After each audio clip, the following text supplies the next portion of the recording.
I call on the Minister to wind up the debate. Minister, you have 7 minutes. Thank you very much, Presiding Officer. Let me just deal with a few of the points that have arisen. Reference has been made to parliamentary answer that I gave, saying that I became aware of this on the 6th of February 2009, and questioning whether previous ministers knew it. The question I was asked was specifically answered. The question was whether the Minister for Transport, Infrastructure and Climate Change knew. I've only answered in those terms. Under the protocols between successive governments, I have no knowledge as to the knowledge state of any previous transport minister who, of course, had a different job title. I realise that doesn't add light, but it does explain why the particular point that I think... let me develop a few points further. In any event, the matter is, of course, not one that is, at my accounting, one way or the other. The other thing, I just think it would be useful to acknowledge what the committee of this Parliament said in its report in May 2004, when they said at the consideration stage in the report, it's important to note that the scope of the bill includes only the construction of a railway between Stirling and Kincardine via Alloa and the associated works. It is not within the scope of the bill for it to be amended to include matters that pertain to the operation of the railway, for example, the speeds of trains at times at which they should run. Having said all that, let me pose an obvious question. Does the Minister and the Government think there is a problem?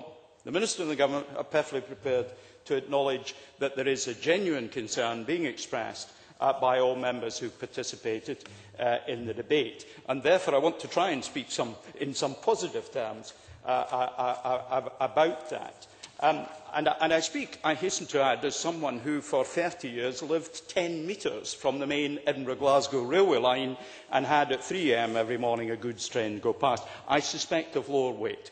Different people will react in different ways, but different people can accommodate in different ways, and I'm not going to draw on my own experience to make any points in that regard.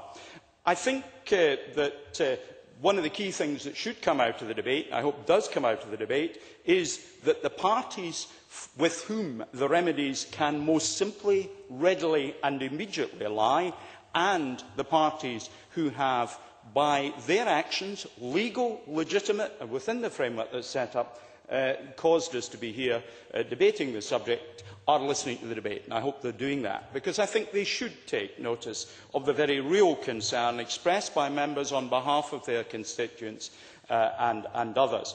And that is DB Schenker, Network Rail and, to some extent, Scottish Power. Yes, Dr Simpson.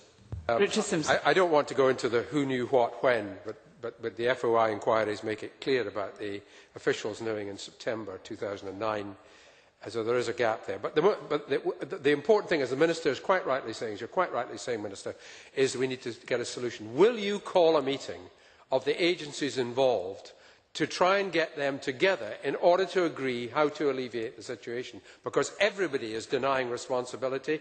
Everyone is saying they will not take action.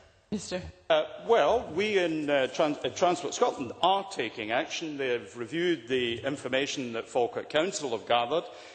They think there is some scope for doing some further research, which will start next week. So we are not using this as an excuse for delay, but to make sure that we do have an absolutely standardised approach to understanding what the issues are. Because, briefly, if you could, please. Just clarify, is he indicating that Transport Scotland are going to undertake some assessment work in the Larbert area as a result of the findings from Falkirk Council's assessment work?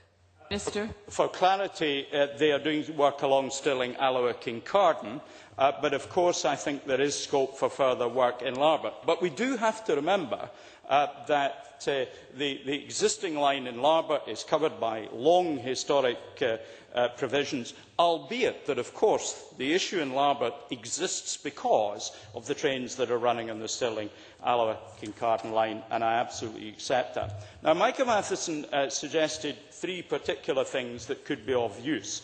Reducing speed, there is a clear relationship between speed and the disruption that is caused to people's sleep and people's quality of life, renew the track, and look for DB Schenker to look at the equipment that they actually use. And I think it is important that those issues are addressed.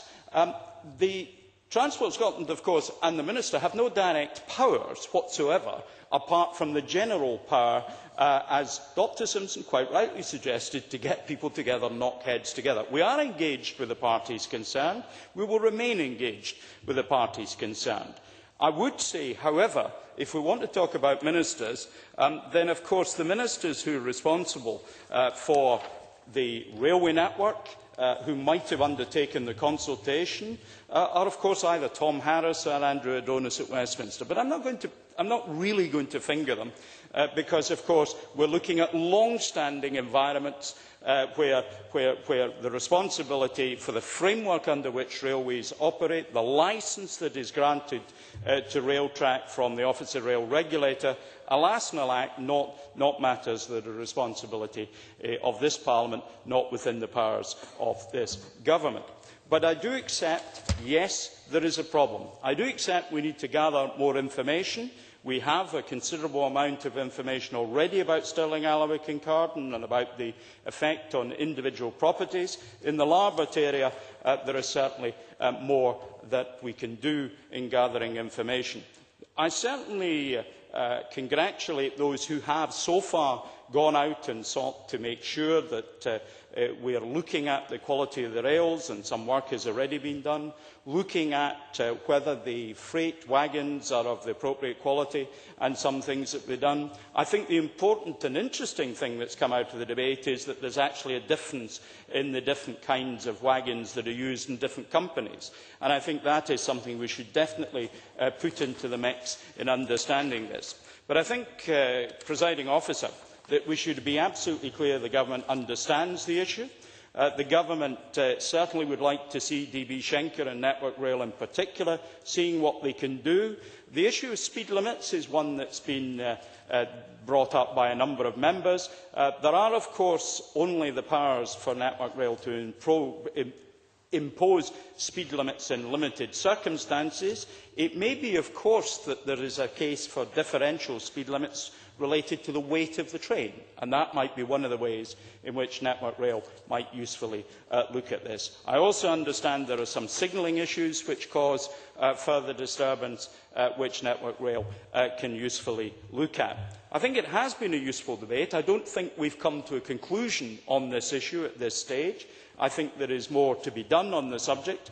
But I think the gathering of information is absolutely key to understanding the mitigations that the parties who are responsible for creating the problem and for fixing it will have to undertake, and we will play our part in ensuring that they understand their responsibilities and live up to them. Presiding Officer. I now suspend this meeting till 2:15.